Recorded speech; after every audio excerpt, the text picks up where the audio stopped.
Hello students and welcome to G3 e-learning classes of history, and today we are going to do our fourth chapter of class 12th, thinkers, beliefs and buildings, cultural developments. Basically in this chapter we will discuss the major religious developments in early India, focusing on Buddhism. And it is also examines how these religious ideas were compiled as text and reflected in architecture and sculptures. And sources to reconstruct cultural developments. The main topic in this chapter is Buddhism and Jainism. तो उसके बारे में हम जो है detail में पढ़ेंगे. So first of all, we will do our first point, a glimpse of Sanchi. Okay, a glimpse of Sanchi. So now let's start our chapter. 19th century Europeans were very interested in the stupa at the Sanchi. आपने सांची के स्तूपा के बारे में तो सुना ही होगा, ठीक है. In fact, the French sought Shahjahan Begum's permission to take away the Eastern Gateway. Eastern gateway यहाँ पर है कि जो सांची जो स्तूप बनाया गया है, आपने दिल्ली में भी देखा होगा, वहाँ पर जो है एक सांची स्तूप का एक और जो एग्जाम्पल है, वहाँ पर इंद्रप्रस्था पार्क कुछ ऐसे है, वहाँ पर जो मैंने देखा था वो जो है सांची स्तूप जैसा ही वहाँ पर भी बनाया गया है, इंद्रप्रस्था पार्क में, दिल्ली में है ये. और अभी हम बात कर रहे हैं कि 19th सेंचुरी की, जब यूरोपियंस यहाँ पर आए थे तो उन्होंने सांची का जब स्तूप देखा, और इवन जो फ्रेंच हैं, जो फ्रांस के भी जो यहाँ पर लोग आए थे, उन्होंने भी सांची स्तूप को देखा. और यहाँ की जो उस टाइम पर जो उस वक्त पर जो शाहजहां बेगम जो है वो रूलर थी, उन्होंने अपनी जो इंटरेस्ट है वो ये रखा शाहजहां बेगम के सामने कि जो इसका ईस्टर्न गेटवे है ना, वो यहाँ से वो जो है अपनी कंट्री में लेकर जाना चाहते थे, because it is very beautiful. तो बहुत सारे जो ब्रिटिशर्स हैं उन्होंने किया भी कि जितने भी सांची स्तूप थे, जैसे कि अमरावती का हम यहाँ पर पढ़ेंगे, अमरावती में भी सांची स्तूप था, तो वहाँ के जितने भी मीन्स पिलर्स हैं और जो गेटवेज हैं, तो जितने भी ब्रिटिशर्स हैं वो लोग लेकर गए उसको यहाँ से इंग्लैंड विदाउट एनीबडीज परमिशन. और उससे वो क्या करते थे, उसको अपने गार्डन में जो है, आज भी उनके गार्डन्स में वो वहाँ पर मिल जाएंगे आपको एज अ डेकोरेशन पीस, ठीक है. And they are very much valuable, तो इसीलिए वो यहाँ से, और बहुत ब्यूटीफुल तो थे, इसीलिए वो यहाँ से उनको लेकर गए. तो अब जो फ्रेंच थे उन्होंने शाहजहां बेगम से परमिशन लिया कि ईस्टर्न गेटवे का, which was the best preserved to be displayed in the museum in France. And for a while some Englishmen also wanted to do the same, but fortunately both the French and English were satisfied with carefully prepared plaster cast copies, and the original remained at the site, part of the Bhopal state, ठीक है. अब उस time पर भोपाल की जो ruler थी वो कौन थी, शाहजहां बेगम, तो उन्होंने उनको डिनाई कर दिया, उन्होंने परमिशन नहीं दिया कि नहीं ये बहुत ही प्रीशियस है और हम इसको जो है वो लेकर जाने नहीं देंगे.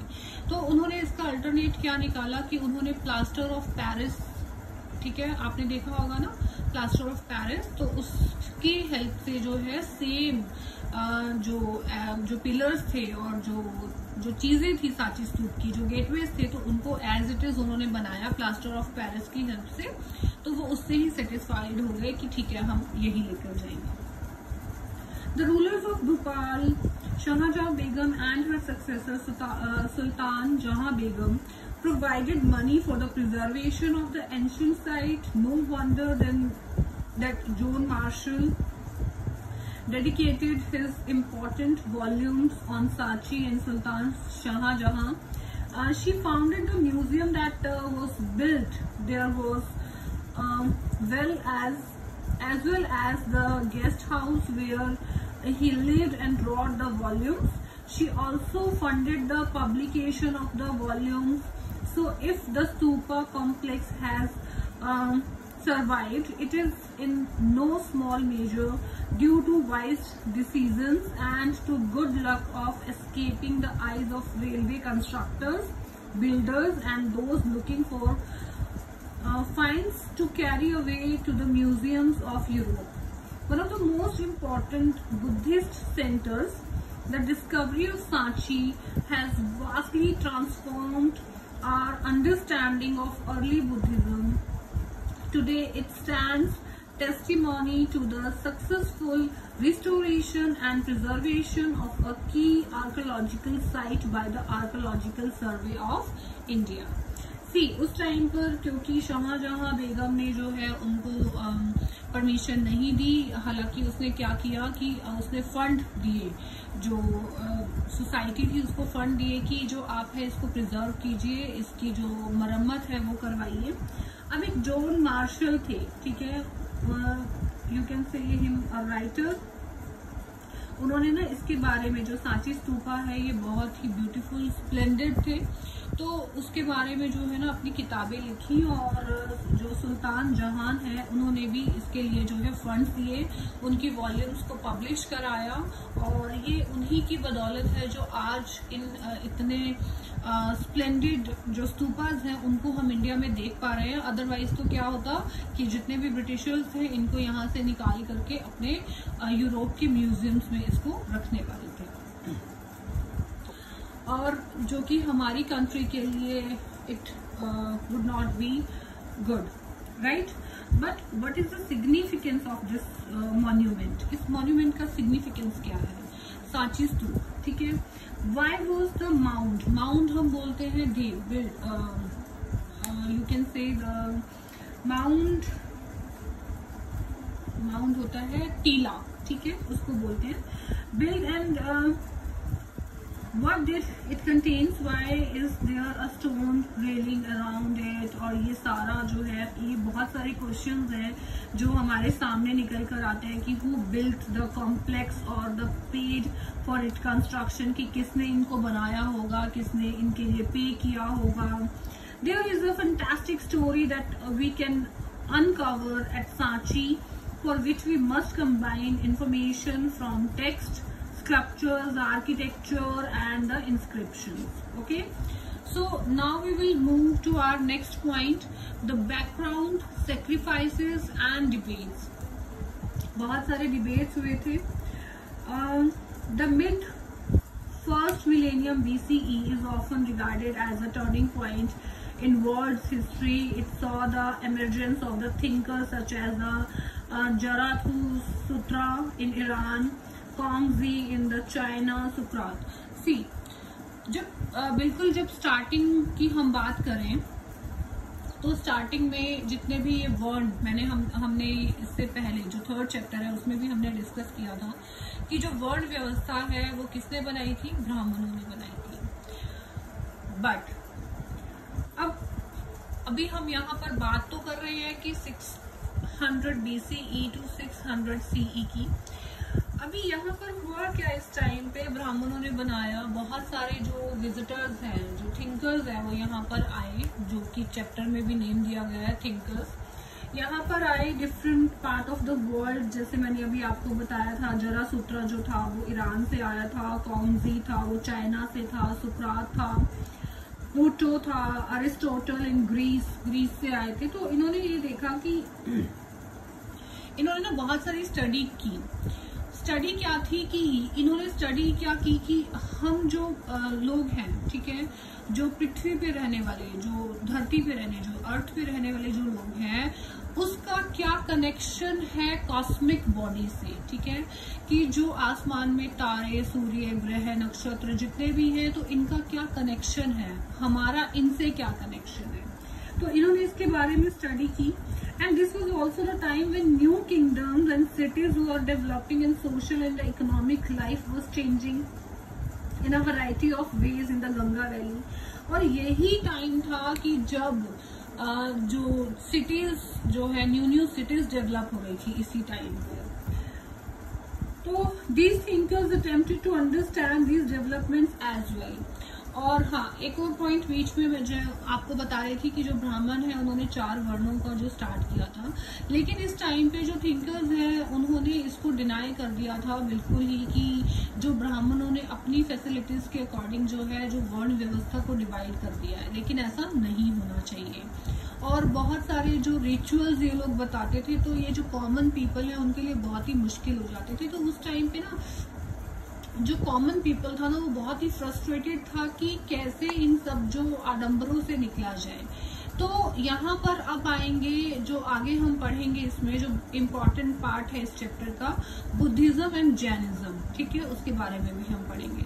तो अभी हम फिलहाल मूव करते हैं अपनी सब हेडिंग के यहाँ पर, द सैक्रिफिशियल ट्रेडिशन। ओके, तो अब ये क्या है, सैक्रिफिशियल ट्रेडिशंस क्या है? The sacrificial, there were several pre existing tradition of thought, religious belief and practice. मैंने अभी आपको बताया कि जो यहाँ के जो ब्राह्मण थे उन्होंने ये सब शुरू किया था, इंक्लूडिंग द अर्ली वैदिक tradition known from the Rigveda, compiled between 1500 and 1000 BCE। ये जो टाइम पीरियड माना जाता है ऋग्वेदा का, ठीक है, कि इसमें ये कंपाइल किया गया था।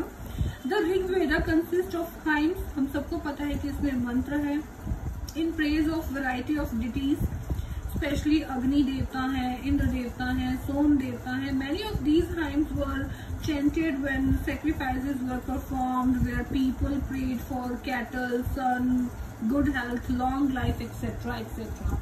राइट। अब आज भी हम जो अपने जो हमारे इंडियन कल्चर है उसमें भी आपने देखा होगा कि जो हम दीपावली पे जो हम फास्ट रखते हैं वो हम रखते हैं धन के लिए, ठीक है, कि जो है हम वेल्दी लाइफ जिए। और आपने सुना होगा कि होली अष्टमी का फास्ट मदर्स रखती हैं कि अपने जो बच्चों की लंबी उम्र के लिए। करवा चौथ का फास्ट है हस्बैंड की लंबी उम्र के लिए। तो बहुत सारे रिचुअल्स हैं और बहुत सारे जो फास्ट है और बहुत सारी जो पूजाएं हैं जो हम अपने फैमिली के लिए, अपने बिजनेस के लिए जो है हम करते हैं। तो उस टाइम पे भी ये जो प्रैक्टिसेस हैं वो चल रही थी। And sacrifices were performed collectively. Okay, so some were performed by the heads of the households for the well-being of the domestic unit. More elaborate sacrifices such as the Rajasuya Yag, आपने सुना होगा, अश्वमेधा यज्ञ के बारे में आपने सुना होगा, were performed by the chief and the kings who depended on the brahmanas priest to conduct the rituals. अभी अश्वमेध यज्ञ क्या था? अश्वमेध यज्ञ जो है आपने देखा होगा, अभी लॉकडाउन में जो रामायण है वो सभी ने देखी है। तो अश्वमेध यज्ञ क्या है कि जो राजा है वो अपनी पावर को दिखाने के लिए अश्वमेध यज्ञ किया करते थे। वो क्या करते थे कि एक हॉर्स को छोड़ दिया करते थे और वो हॉर्स जिस भी राज्य में जाएगा, जिस भी कंट्री में जाएगा, तो वहां पर अगर सपोज उसको कोई रोकता है, ठीक है, तो उसके साथ जिस राजा ने उसे छोड़ा है उसको जो है उसके साथ युद्ध करना पड़ेगा। और अगर सपोज वो उसको खुला ही घूमने दे रहे हैं हॉर्स को, तो इट मीन्स वो क्या मान रहे हैं कि जिस राजा ने इसे हमारे यहाँ पर भेजा है हॉर्स को, तो मीन्स वो उसकी जो शक्ति को मानते हैं और उसके सामने हाथ जोड़ते हैं और वो उससे युद्ध नहीं करेंगे और उसके राज्य को जो है उसमें मिला दिया जाएगा। और 1 साल तक उस जो हॉर्स को घुमाया जाता था, मीन्स ऐसे छोड़ दिया जाता था। और जो बाद में पूरा 1 ईयर जब बीत जाता था तो उसके बाद जो है उस घोड़े को पकड़ा जाता था और उसकी बलि दे दी जाती थी। ठीक है, तो इतना ही है हमारा इस पॉइंट में। Now we will move to our next point, new questions. Many ideas found in the Upanishad shows that the people were curious about the meaning of life, the possibility of life after death। बहुत सारे questions उस time पे लोगों के mind में raise हो रहे थे कि क्या जो है आफ्टर लाइफ होती है, क्या रीबर्थ होता है, was rebirth due to past actions. हम ऐसे भी बोलते हैं ना कि इस जन्म में कर्म अच्छे रखो, तुम्हारा अगला जन्म जो है वो बहुत सुधर जाएगा या फिर तुम्हें मोक्ष की प्राप्ति हो जाएगी।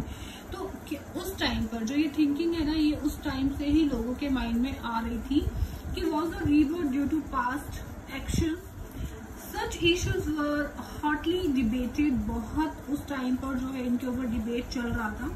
Thinkers were concerned with the understanding and expressing the nature of the ultimate reality, and other outside the Vedic tradition asked whether or not there even was a single ultimate reality. People also began speculating on the significance of the sacrificial tradition. देख रहे थे कि क्या sacrifice करना, जो sacrificial जो tradition उस वक्त पर चल रहा था, वो भी क्या जो है मायने कुछ रखता था या नहीं रखता था. तो बहुत सारे क्वेश्चंस थे जो लोगों के मन में रेज हो रहे थे.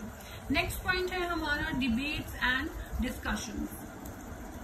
सी, we get a glimpse of lively discussion and the debates from the Buddhist text. बहुत सारे आपको ऐसे डिस्कशन मिलेंगे which mention as many as 64 sect और schools of thought. उस टाइम पर जो है ना इनको स्कूल बोला जाता था कि जो लोग हैं आपस में बैठते थे, इन सब के ऊपर जो है डिस्कशन करते थे, जो करंट उस वक्त सिनेरियो था उसके ऊपर.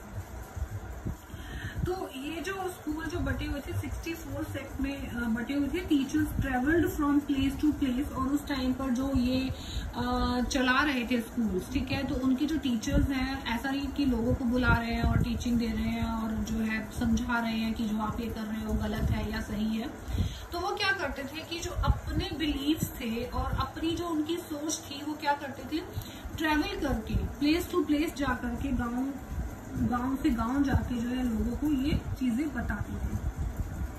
और they try to convince one another as well as the lay persons about the validity of their philosophy or the way they understood the world, और जो जिस तरीके से वो जो वर्ल्ड को समझ रहे थे उसके बारे में वो सारी जो अपनी जो टीचिंग है वो उनको दे रहे थे.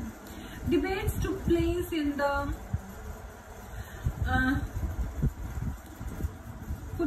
गरशाला, जिसको हम कहते हैं लिटरली. इसका मीनिंग क्या होता है, अ हट विद अ पॉइंटेड रूफ, ठीक है. और in the groves where travelling mendicants halted. If a philosopher succeeded in convincing one of his rivals, the followers of the later also became the disciples. So support for any particular sect could grow or shrink over time. Okay, many of these teachers including the Mahavira and the Buddha. अब इन teachers के जो most popular examples हैं जिनको हम आज भी follow कर रहे हैं, तो उनके एग्जाम्पल्स हैं Mahavira and the Buddha. Question the authority of the Vedas. अब इन जो ये महावीरा और बुद्धा थे उन्होंने क्वेश्चन किया कि जो वेदों में लिखा गया है इनमें कितनी ऑथेंटिसिटी है, कितनी वास्तविकता है, ठीक है. They also emphasise the individual agency, suggesting that men and women could strive to attain liberation from the trials and the tribulations of worldly existence. This was in marked contrast to the Brahmanical position. अब ये जो है ना question mark कर देता है Brahminical उस पे कि क्या जो ब्राह्मणों ने किया वो सही था. So wherein, as we have seen, an individual's existence was thought to be determined by his or her birth in a specific caste or gender.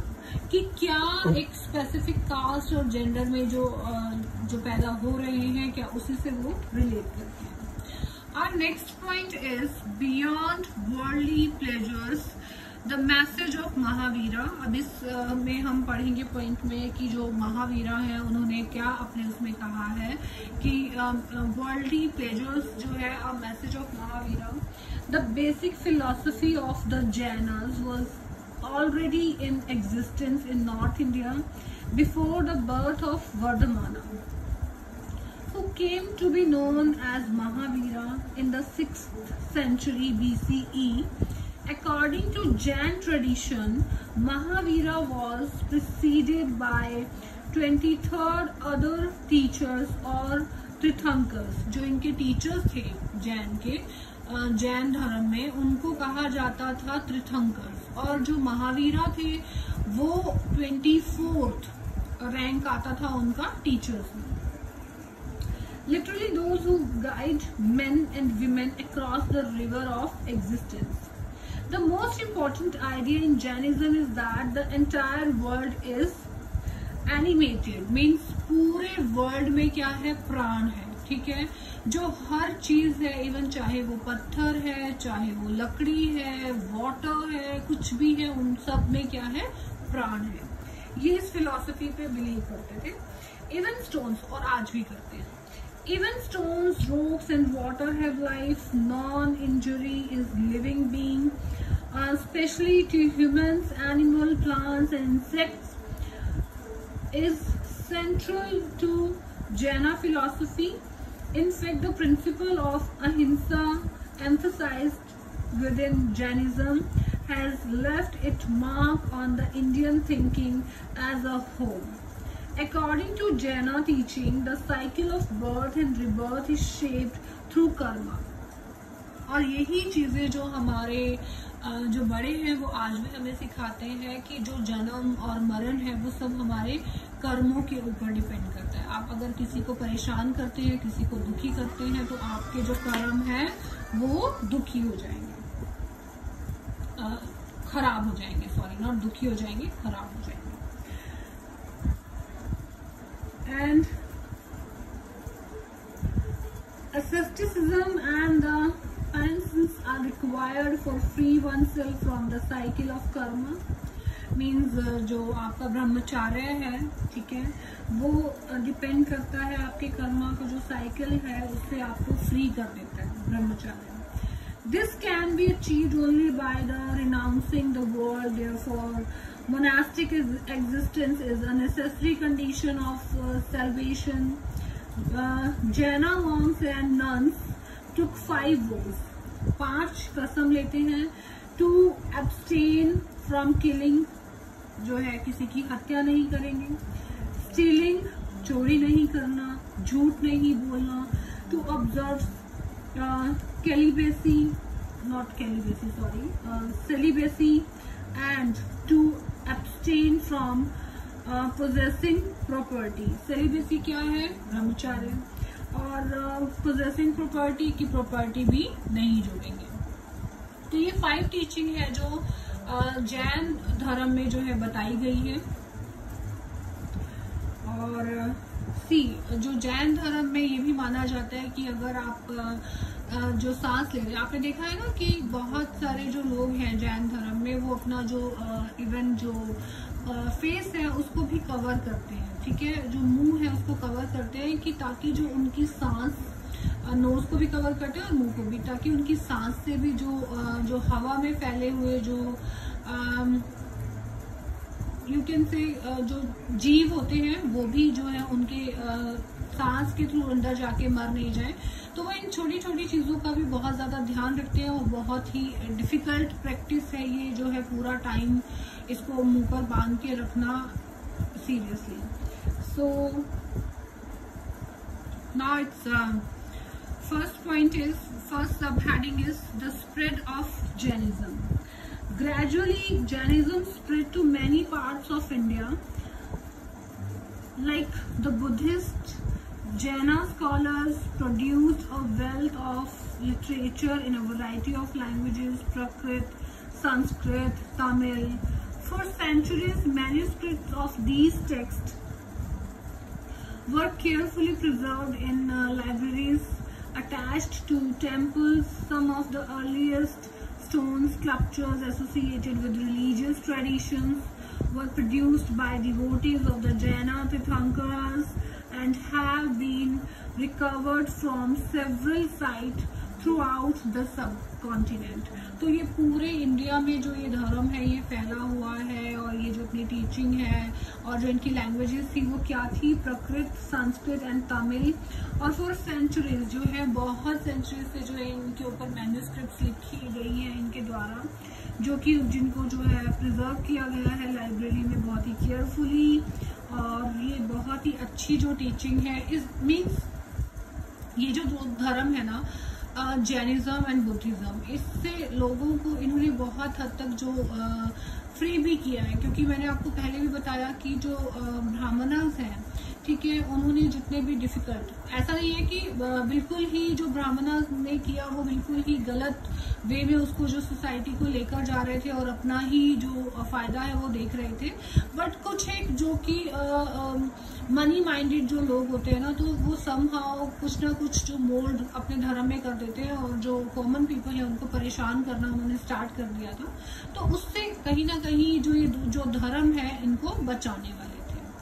So this is our first part of this chapter, and we will do the next part in our next video. Thank you so much.